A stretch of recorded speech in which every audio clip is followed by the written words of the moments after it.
You wanted the best. You've got the best podcast. The hottest podcast in the world.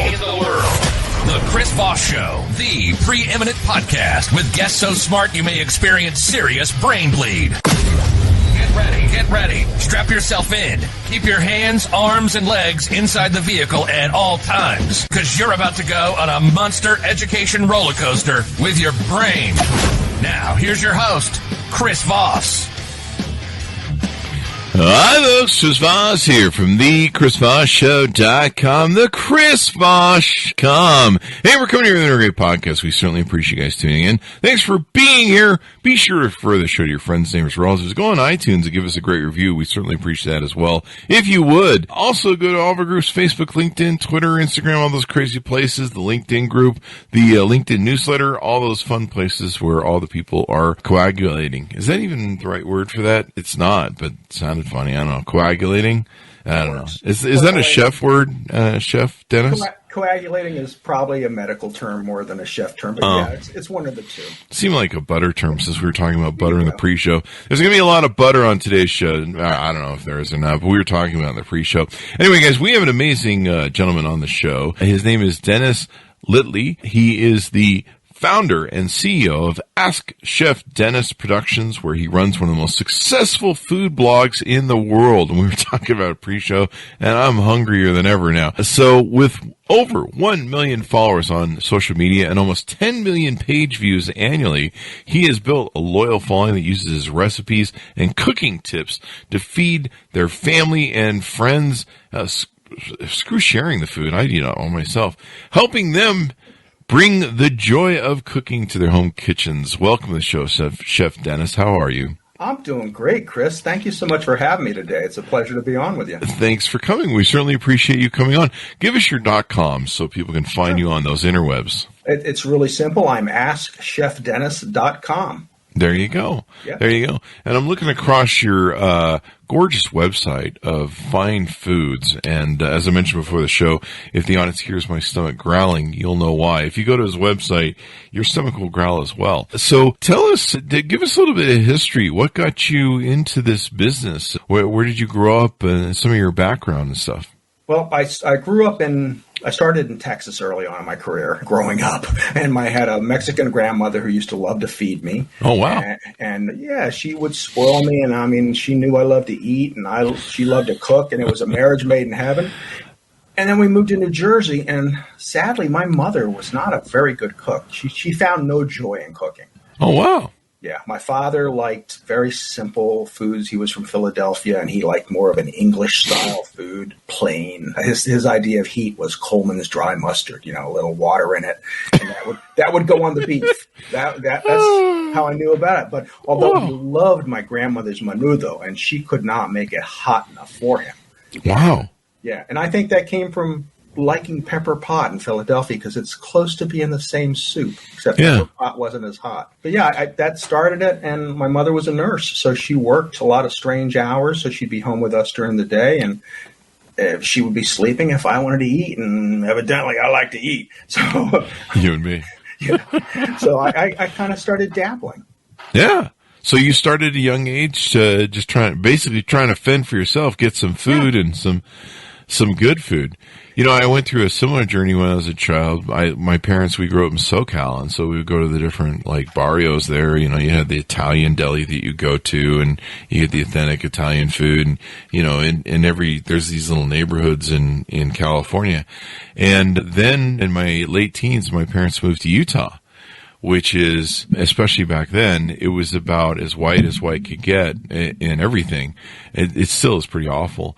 And I remember going to a Mexican place and asking for hot sauce. I grew up in SoCal where, Mexican, everything. And they brought me ketchup. Oh, and I was scarred. And I'm like, wait, we need hot sauce. And they're like, yeah, ketchup.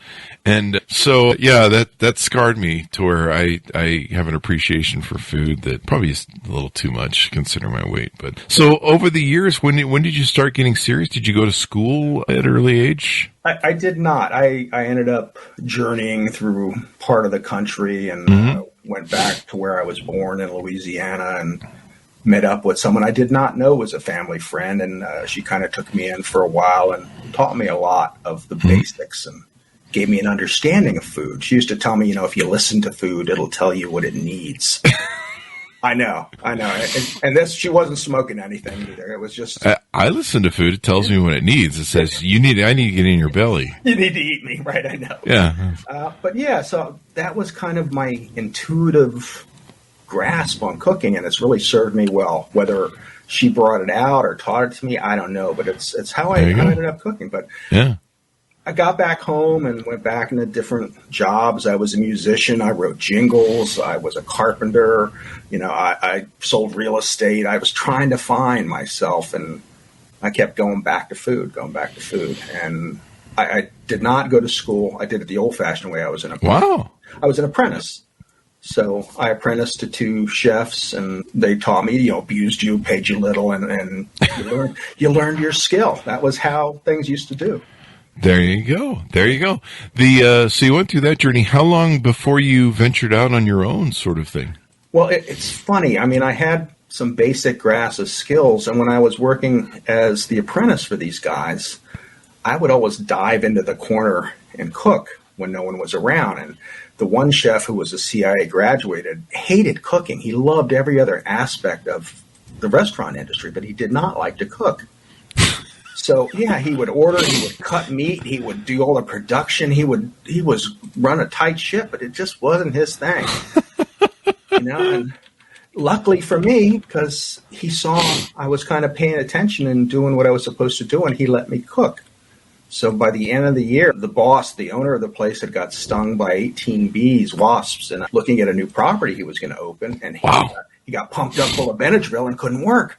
So I walk in Labor Day weekend, the busiest day of the year, and they go, "Guess who's cooking?" And I looked at him and said, "Who?" He goes, "You are." You are. So sort of a graduation. They didn't let me out on my own right away after that, but I was then put into rotation, and I kept learning more skills and developing techniques. And in another year after that, I was running one of the restaurants for him. Do you think there's something that draws you back to it? Is there a certain aspect, or have you been able to solve the mystery of what keeps, pulling you back in, as Godfather would say? I do it well. I not to sound not to be bragging or anything, but it's a skill set that just seems to come naturally to me. And it's something that I find joy in.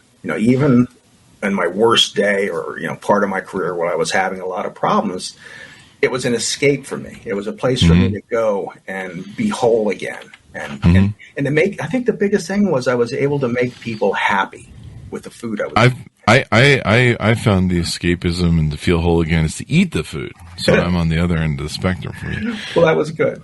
Yeah. I wouldn't be alive without people like you. So when did you venture out and start making your own website and doing your own recipes? Well, I'd always created recipes in the restaurants I worked at, and unfortunately, I didn't write a lot of them down. And the ones that I was taught early on, I didn't write them down. They were in my head, and you know how my brain cells have been as a chef. All the things chefs do, it's true.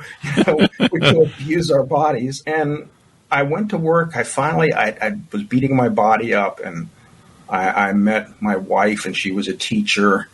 And she had off summers and she had off these times. And I went through my second carpal tunnel surgery on my hand. Oh, wow. I had one on the other hand. And they're saying, you shouldn't keep doing this. You should. So I said, well, let me go into management. And a friend said, there's an opening at this school in Flower Town. And I went, oh, Flower Town. I'm not going to Flower Town. And I'm thinking flowers like the roses. It sounds like a song. Yeah, I know. Please take me to Flower Town. Well, it was bread flour, like that Flower Town. Yeah. I went, and it was a run down. It was clean, but it was old. And I'm looking at it going, oh, this is a mistake. I shouldn't be here. And the principal goes, and you work 165 days a year. And I went, when would you like me to start? Oh, yeah, that's a lot less than the whole big thing. So there you go. Holidays, off the summer. And when I was there, the food was so bad, I went back into the kitchen and I told the cook that I'm sorry, they're making me cut budgets. I have to go back and cook because she was just not good. She had a lot of other skills in the kitchen, but that was not her forte. Yeah. So I started cooking, and it slowly became like a made-for-TV movie. They painted a mural of me on the walls. Oh. Because I was feeding them. I didn't know what to feed kids, so I was feeding them what I fed adults all my life. Yeah. Restaurant executives. Yeah. And it worked out well. And I have murals on the wall of all the cooks at my house, too. But it's still up at the school, so it was a good thing. But that's a really good thing. But about 4 years into it, I decided to start teaching a culinary program at the school. It was the high school girls. There were all 600 high school girls. And I thought I would train my own staff because staff was always so hard to come by. So, anybody that knew what they were doing. So I started training them. And at the end of the first year, I had 11 freshmen. Everybody else had gone out because they just couldn't fit into their schedules. They tried, but the freshmen didn't have a lot on their plate, so they could fit it into the schedule. And I ended up keeping 3 of them for full 4 years that stayed with me, and built a really successful culinary team at the school. And that's when I started my blog, because I'm thinking, I need some place for these kids to go to get recipes and to talk to me. So I went to the IT department and said, blogs were new in 2009. Well, had been on different formats, but they were just coming into the forefront with Blogger on Google and WordPress. And they set me up on Blogger, and I started writing these awful stories and terrible pictures. And I was a blogger, and it just, the kids never wanted to go to it. They wanted to come in the office and talk to me. But students at the school and teachers started going to it. Huh. Yeah, and it started to build. And then I found an organization called Food Buzz, and straightened up my blog a little, made it a little more presentable, started working on my pictures and recipes, and became friends with people from all over the world that were in this organization. Wow. Yeah, it was really cool. Reawakening for me at that point. Mm-hmm. So you go through all that, and how many years have you been doing the AskChefDavis.com site now? Ask Chef Dennis has been around for a little over 12, 13 years now. It's 2009. Did I say Davis again? You did. My apologies. Ask Chef Dennis. I'm having a Monday today. I was having our early episode that we did. I don't know. I can't pick up stuff for some time. It must be either on too much caffeine or I haven't gotten enough sleep, one of the two. So you said you've been doing it for how many years now? I started in 2009, so that's 13 years, almost 13 years. Awesome, man. It's kind of a journey to look back on all that history and all those posts, isn't it? It is, and I've either rewritten them, taken new pictures for them, or just gotten rid of them altogether. The early part of the year, the first year 2010 had some really good recipes, and still has my number one post of all time. Oh yeah. Tiramisu. Oh, wow. The best tiramisu. My recipe has been copied many times over the years. Note to self, don't do a show about chefs before you've had something to eat. My stomach is really growling now. Yeah. Tiramisu. I mean, what a beautiful thing that is. We started the Chris Voss show almost going on 13 years ago. And I still remember the first 2 years, and I was just like, oh my God, this is so much. And you're putting one post in front of the other, and you're just like, oh my God, what do I got to do here? When does become something? And now you look back on it, and, it's closing on 5,000 posts, and the YouTube channel's got 5,000 posts. And people are still looking at stuff from like 10 years ago, 12 years ago. Yeah, I had a bunch of questions come in last week where I'm just like, they're asking questions about stuff that I'm like, that still exists? And you just look back on the whole grandness of it, and you're just like, oh my God. And then you look at it and you're like, well, I guess I got to do 5,000 more.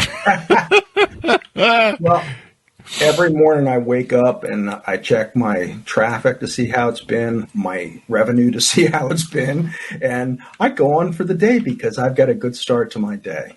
That's always good. Always good. For the first 2 years, I didn't know anybody was listening to the podcast or looking at the show. I'm just like, I don't know. No one says anything. For like first 1 or 2 years, no one said much. They didn't comment much. I think there was comments on the show because back then a lot of people would comment on blogs. And the Google Analytics was the only reason the way I knew anything was going on. Like I was like, okay, well somebody's here doing something. And clearly there's something going on. Nowadays you can really tell there's stuff going on. But yeah, the first little while you're like, is this on? Hello? I know. Yeah. So what do you find people love about the website and your recipes and your cooking style that you take and use? In fact, what would you call your cooking style? Do you have one? Do you have a genre that you do or? I call them restaurant-style recipes for the most part, since most were developed in a restaurant, and that's kind of how I still cook. And my wife jokes that, I'm either going to cook for 2 or for 40. There's no real in-between because I'm making masses of stuff. But it's easy food. It's not complicated food. I know people don't have time after work to sit down and go through all the motions of creating something that's going to take hours. I don't. At the end of my day, I want to make something that's going to be fast, easy, and delicious. So that's how we cook in the restaurant. We might prep some things ahead of time, but for the most part, I would create one dinner in a pan every time someone came in, one at a time or 2 at a time, maybe, if it was the same thing. But that's the style of cooking I do. So you should be able to make 70% or 80% of my recipes in a half an hour. Oh my God. I'm looking at your website here. Pepperoni pizza grilled cheese sandwich recipe. Oh, that's too good. Oh, kill me now. The ultimate pulled pork cheeseburger. I can't pronounce anything. Best restaurant style chicken salad. That sounds good. I eat a lot of chicken because I lift weights. I've been doing that for like the past 6 months or 7 months now. The ultimate grilled chicken sandwich. Wow, look at that, baby. Blackened salmon sliders. I love sliders with Asian slaw. Wow. Okay. Easy stuff. I mean... It looks awesome, though. I mean, it looks like, restaurant quality preparedness stuff that you do. What is this? Garlic or ginger garlic pan roasted swordfish. Oh man, wow. That's a winner. That's been one of my better posts too. It's just not a lot of people have confidence with seafood.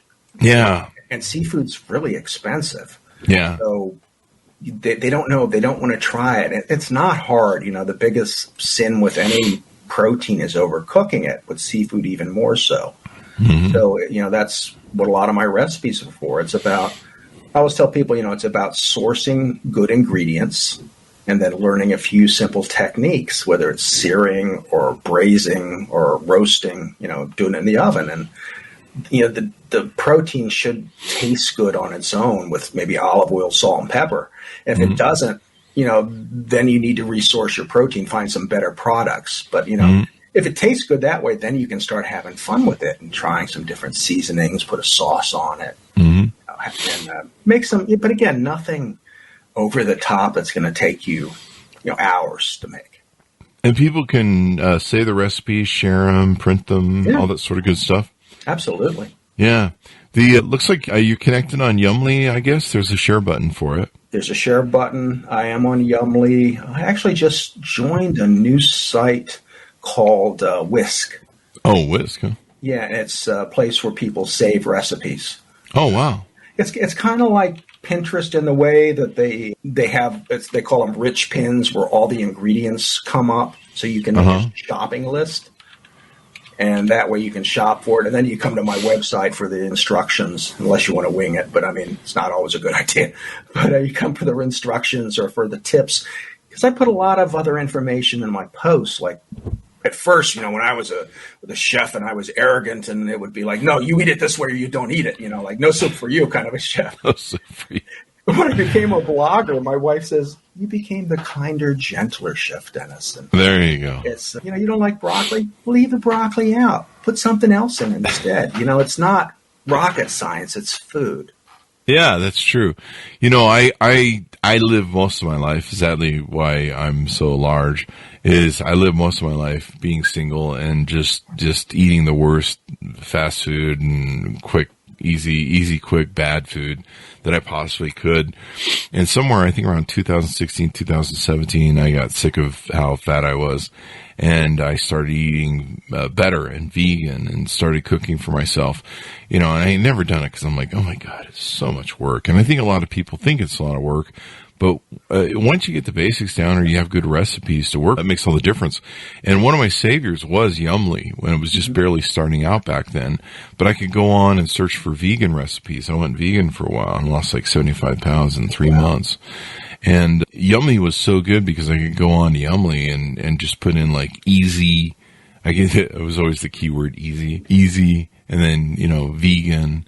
And then the beautiful part was too, is I could just put in the ingredients I had. Yeah. And then you're like, I don't know, I got this and that. What the hell do you do with the broccoli and onion? I don't know. It's in the fridge. And so, yeah, a lot of these things really help. And sometimes just sitting down and having something, but I love the restaurant quality stuff. I pulled up this, pepperoni pizza grilled cheese sandwich recipe to save.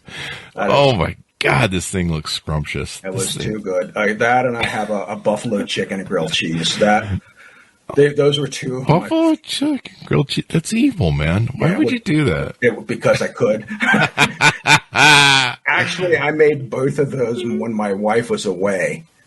Because I always make two, and I eat them both. But that's how good they were. When it comes home, it's like, where's that stuff? You're like, I had to test it. She yells at me if I make too much fat food and eat it. But, she's away, then I pull out all stops. I made fried shrimp one day. I said, you want shrimp? And she says, no. So I said, all right, I guess I have to eat them all. Then she came back later and went, where's the shrimp? I've already ate them. You're too late. That's what women do. They go, I'm looking at your YouTube channel, too. So you've got videos up on YouTube and teaching people how to prepare this stuff? Yeah, they're the short videos that everyone loves. I forget the name of them now. Quick and easy. Tasty video. They're in a minute, but it gives you an idea, because I think a lot of times people want to just see if it's doable. Yeah. And the video kind of gives you an idea. It's not going to walk you through the whole process, but it's going to give you some points to look at to see what goes where or how it comes together. And it's a good way to give them some confidence. Yeah, I can make that. And you just have to get in and try and look at cooking as like a therapy for you too, to relax and unwind, and then have a glass of wine or a glass of soda or whatever you drink and talk to your significant other or talk to yourself. I do that a lot too, and just enjoy the time alone. Play some music. Where I got an appreciation for cooking, and this is kind of something people should think about. I had a friend like 20 years ago or something, and he'd broken out of a relationship, and he was a real mess. And so, we started hanging out on weekends, and he was a photographer and did some photography work for my company. So we started hanging out after his breakup with his girlfriend that he'd been with for several years. And someone had given him a book, and I forget the name of the book, but it was something along the genre. If you want to impress women or get women, one of the best ways to do is to learn to cook. Yeah. And especially nowadays where a lot of younger women, they're not taught some of the culinary skills that they used to be taught in the older days. And it's true. People just kind of, like I did, they lose an appreciation for it. You're like, well, I can go down to McDonald's, which you shouldn't do, please. And so he started learning to be cooked, and he was really good at it. And he started getting all the stuff. And so we would on weekends he would come over here. I would go over to his house, and he would be like, we're going to make, this and that and this. And so we had a great friendship, and I learned the appreciation of, being a team on that. And I think a lot of couples could really use that. Oh, yeah. I always thought, if I ever get a wife, it would be great if we could, go in the kitchen and start making stuff. And that's kind of what I started doing years ago with Yumly and making vegan dishes. And so I would start, I wasn't a sort of great chef. I was cheating with Yumly and in recipe sites like yours. But, I would make stuff and I'd post it and I'd be like, hey, this tastes great. And they're like, yeah, you did that with, tofu and I don't know, some sort of sauce, and it looks like ribs. People are like, oh my God. And I'm like, yeah, this actually tastes like ribs. And we, we'd have a whole mess of gals that we kind of had that we knew from our clubbing days. We basically have a whole thing where all of our friends come over. We throw a little party every Sunday. And yeah, it was a great way to impress girls too. But, people that are couples and stuff, people don't really do anything. And I think in the old days, like husband and wife teams would maybe, work together and stuff. And there's kind of an experience of, I guess that's what I'm trying to say. There's an experience of doing it and making it. And I had another friend who taught me about the concept of breaking bread. Yeah. And how in the old days, you would use yeast and you would make bread. And when you invite strangers over or people over your home, you would do what was called breaking bread with them. And that was a way of building rapport and getting to know people and feasting, if you will, I guess. Well, food is the common denominator. It's the bond that brings us all together. I did a lot of traveling before COVID, and we would be all over the world, and I speak a little different languages. My wife, not so much any, and I'd be off taking pictures, and I'd turn around, and she'd be sitting at a table. One day we're in Munich, and she's sitting with a table of Germans. We're at a beer festival, and she's taught, and she can't speak German. They can't speak English, but they were eating and drinking beer and having a good time. Yeah, and then you try to communicate. Then you find a common bond. So people with different languages can do it. We've got it all. We've got so much more going for us with people that speak the same language, and we don't do it enough. We don't reach out to friends. Instead of saying, "Hey, let's have dinner together," we just say, "No, I don't feel like it tonight." But you need to do that. It's a good way to reconnect and unwind and enjoy good food. Yeah, the whole concept of breaking bread, that's together. That's what my friend explained it to me, because he was like, "Hey, I've got this yeast that I built up and I'm making bread now." And I'm like, "Are you gone off the deep end? Are you okay over there, man?" I guess he became employed for a while. His wife was working and he was trying to find a new job. And this is one of the things he found to, I don't know, just give him more meaning in life. And he goes, "I'm going to come over and bring you some of my bread. And if you want, I'll bring you my yeast." And I'm like, I really don't want your yeast, man. Like, I don't know what's going on here. But he explained the whole concept of breaking bread and how that, was a commonplace among early tribes and men and families and stuff. And I remember, when I grew up as a kid too, we would have the Thanksgiving dinners or family get-togethers would be these huge affairs. Oh, yeah. And we'd set up tables across the whole basement. And, all the wives, this is back in the 60s and 70s, all the wives would bring these different dinners and we come together, and it was just an amazing setting. And I've always missed it ever since, but people don't do that anymore. But I think what I'm trying to say too is people look at it as like a job, like a work, like, "Oh God, I've got to make this." And if you make an experience of it where you sit down or you stand, but you work together and you enjoy and you build something and make it, and then you've got the fruit of your work there for you, I think it's just a whole lot more rewarding. Absolutely. Yeah. It gives you, again, more common ground, and you've spent quality time. Yeah. Rather than just sitting in front of a TV watching news that you've heard all day long. Out of a TV dinner. Oh, it is. And sadly, I grew up in that kind of a household because my mother didn't have that joy of cooking. My father would work all day, and he just wanted to relax with a beer at the end of the day, and he wasn't into that at all. But for people nowadays, there's so many two-income families. That's normal. That at the end of the day, if you could just relax and take 15 minutes to prep something to eat and then cook it for 15 minutes. Mm-hmm. I always tell people, lots of times the dinners you make won't take longer than you cooking pasta for it to go with it, or rice to go with it, or potatoes to go with it. You cook your starch, your entree shouldn't take much longer than that if you do it right. Yeah. Looks like we've got some people chiming in. Hi, Chris and Dennis. And JS, my good friend, coagulating clotted cream. What is that about? Because I'm not up on that one. That's a British term. Clotted cream is something they serve with scones. It kind of plumps up a little bit. Oh, there you go.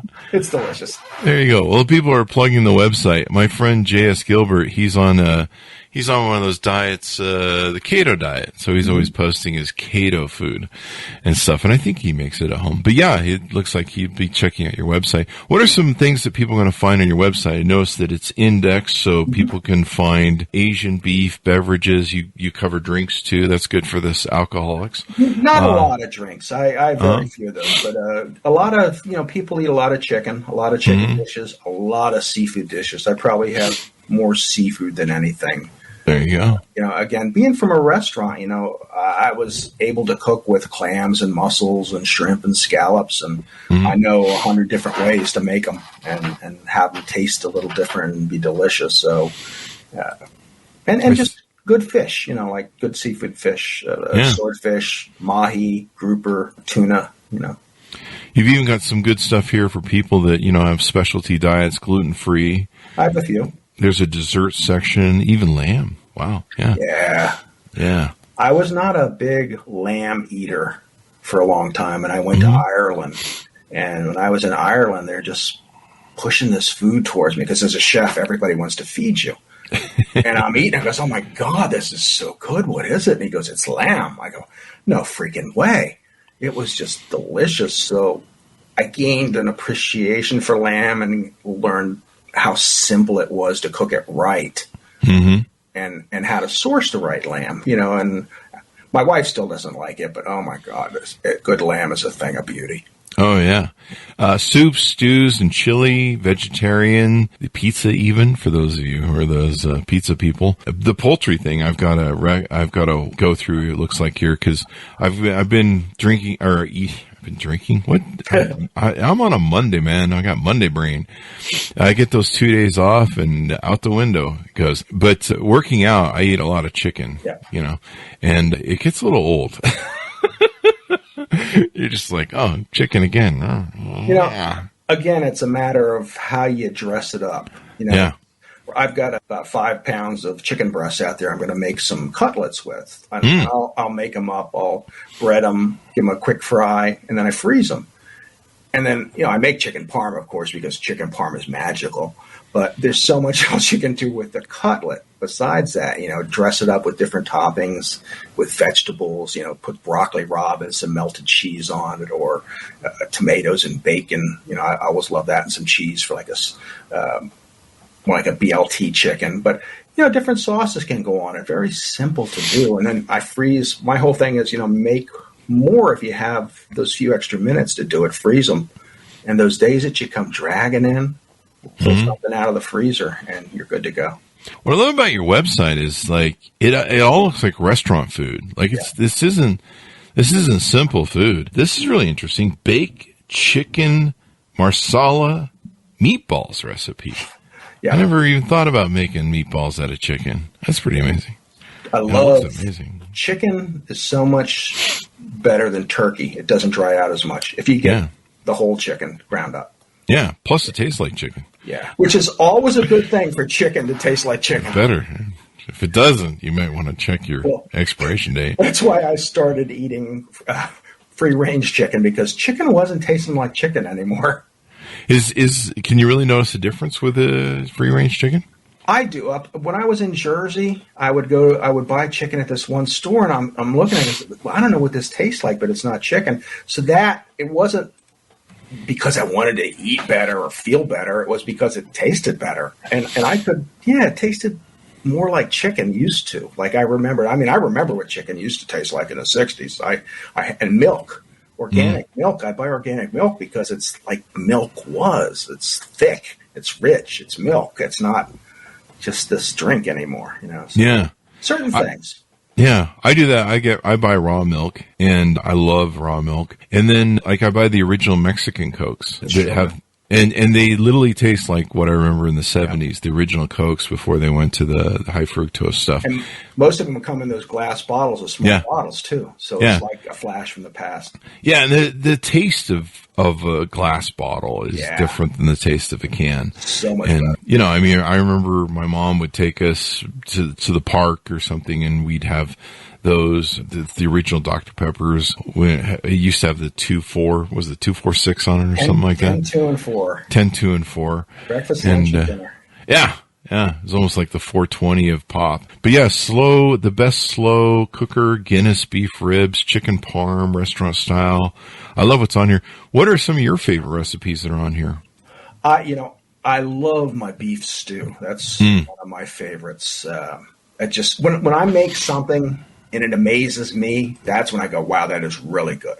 Mm-hmm. That was one of them. My Hunter's chicken was another. I made that expecting it to be good and just blew me away. And my wife loves chicken marsala. That's one of our standard dishes. She loves clams and linguine. And that takes 12 minutes to make. It takes you longer to wash the clams than it does to cook them. Wow. To get all the grit and sand off of them. But just easy food. It's nothing too strange or too, that's going to take you too long or odd ingredients. It's got to be what you have on hand and learn how to use that. That's my big There you thing. go. Yeah. There you go. Let's see. What else did I want to ask you about? The site, AskChefDennis.com. Just a lot of wonderful things on here. Oh, yeah, I was going to get into dessert and really mess some people's diet up since mine. Easy cream brulee. That's always a favorite. Lemon cheesecake with a chocolate ganache. White chocolate. Yeah, white chocolate ganache. Oh, yeah, white chocolate ganache. Chocolate cake with strawberry mousse filling. Oh, you're killing me. Cranberry eggnog bread pudding with bourbon cream and cheese rum frosting. Is that fat-free and calorie-free? Yeah, we wave a little wand over it, and it just takes all the calories out of it. That's amazing. So what is the future for you? Do you see you doing traveling again with kind of coming out of COVID and stuff? I certainly hope so. I have been I have been missing travel. We would cruise. We went to Europe a lot. It's just, it's a terrible thing to get used to doing something like that. We're in our retirement, or me, I can work anywhere, so it doesn't matter. But we had really gotten into traveling big time and seeing a lot of the different parts of the world, and people were sending me places to write about the food. So I was like, what gets better than that? But yeah, I'm hoping to get back to Spain. I loved Madrid. Madrid was wonderful. Mm-hmm. Paris is one of our favorites. It's just nice to see something else, even in the States, just to get out in the national parks or something and try some different food too. Go to one of my favorite shows now is Guy Fieri's Diners, Dives, and I sit there and I almost have to change my shirt after watching it because I'm drooling so much. Just drooling over stuff. Anthony Bourdain was so wonderful that I got another friend, Mike Elgin, and he's a foodie, but he's a tech review writer for tech blogs and stuff like that he's done for a long time. But a long time ago, 10, 20 years ago, he's written a book about it. He literally gave up the house and car and stuff, and he literally travels the world, Airbnbs, stays with people, networks. He has all these friends all around the world that him and his wife will stay with. And I guess they started this after the kids left. And for the amount of money it takes for him to have a house, he worked this all out in a book. For him to have a house and have a car and, all the crap that goes with having a house, you can literally almost live cheaper or the same on the road. And so he goes to all these different places and he has all these beautiful photographs, and they break bread together. He does what Anthony Bourdain does. He goes and you'll see these big dinners. In fact, now he started this cool thing where he hosts like getaway dinners. Like I could fly out, for whatever it costs. And you should do something like that. Like go to France and you're like, yeah, everybody comes, buys a ticket and, you go learn and it's a whole experience. That would be cool. Yeah, we had started there was going to be a Chef Dennis cruise, and this was getting started when COVID hit, so we put that on the back burner. That, along with I was going to start having bus stop signs. That was my new form of advertising. Oh, yeah? I was going to be the new Better Call Saul. It was going to be, what's for dinner? Ask Chef Dennis. I remember older Vegas, when I used to go to Vegas up until, I think they pulled a lot of their stuff down. Well, they sold the Venetian. The Venetian took over their location. But there used to be, when you would go to Vegas, like 20 or 30 years ago, there would be this restaurant, and this guy would be holding like a 10-pound lobster. Did you ever go and see that? I did not, no. And it would be on every bus stop when you go down the strip and up the strip. It would be every freaking bus stop sign, the back of every bus, and it would be this guy just holding this, body, half body, torso size, giant lobster. And you would go there, and it was like, it looked like someplace the mob planned most of their stuff, or the Rat Pack, Sinatra would hang out. Everything's, I don't know, you call it pinned red, cushioned leather dining chairs that you're just like, somebody got whacked in here, I'm sure. And just the greatest food ever. And then I think they got taken over when they built the Venetian and stuff. And I think they moved someplace, but you never saw the ads again. It was funny. They were just like the place to go. So it was pretty cool. Anything more we should know about you and what you have going on and what's upcoming? No, I keep cranking out recipes and redoing old ones to make them easier and better. I'm on Instagram. I'm on Facebook. I'm on Twitter, LinkedIn, and it's Ask Chef Dennis, Pinterest. It's easy to do. An old friend of mine kind of named me that one day. Yeah, she said, you should be Ask Chef Dennis. And I'm like, really? She goes, yeah. So that was the best move I ever made, was just making myself my brand. And I spent a lot of time. I think I ran into you on Google Plus back in the old days too. That's highly likely. Yeah. We were pretty huge back on that thing back in the day, and I was sad to see it go. I was one of the early predictors that it was going to die, and people hated me for a year or two, and then of course I was right. But that was a great thing. I mean, I'm still angry at Gupta or whatever his name was that ran into the ground. He actually ruined my YouTube channel for a lot of years. We used to have a lot of engagement. I mean, YouTube had a lot of engagement, and then he forced people to get a Google Plus account to force them to use this service, and it was just dumb. And then finally they had enough of him. But I'm still angry with him to this day. It cost me a lot of money on my YouTube channel that we were making. But it still makes money, but not like it used to. Yeah. But Google Plus, what a great place that was. I see you got an Instagram, so Instagram is a great place for foodies. Yeah. Oh, God, yeah. Oh, my God, yeah. I follow a lot of foodies over there. I'll follow you over there. I know she got some 30-minute meals. That's good for families. One of the best things I can recommend, like I talked about earlier about families and relationships, the best thing people can do, mothers and fathers, teach your kids how to cook. Oh, please. And really enjoy life, because it really is the spice of life. So, I know mothers try and bear a lot of burden and care for their children and stuff. Don't do all the work, get the kids involved, get the kids grating cheese and learning all this stuff. I mean, so much of the stuff is life skills. Yeah. And, I just reached a point with my life, being single all my life, where I just I got sick of it. I got sick of eating out. You'd think no one would get sick of that, but I'm just I'm so freaking tired of Wendy's and McDonald's and, even some of the low-grade restaurants. I'm just like, oh my God, this again. And learning to cook for myself and then being able to flavor the food just provided a richness to my life. And I didn't have to be a chef, but just being able to go, hey, I want to eat something that I haven't eaten before. I want to taste something that I haven't tasted before.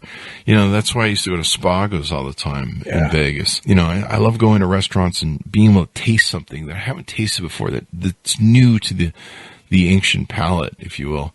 And so I think, more parents should do that. Teach your kids culinary stuff. Get them interested in it. Get them helping out in the kitchen. That way it's not such a work job, Yeah.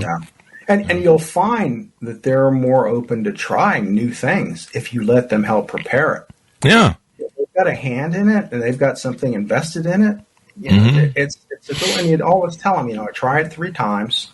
If after 3 times you still don't like it, fine. You know what it tastes like. But I've cooked a lot of things that I personally didn't want to eat. And then over the course of time, I went, hey, this is pretty good. And sometimes it just takes a while to build up that adventurous palate and to like things. But man, getting them in the kitchen, it's good for them. It helps clear their minds. Like I said, it's therapeutic. It really is.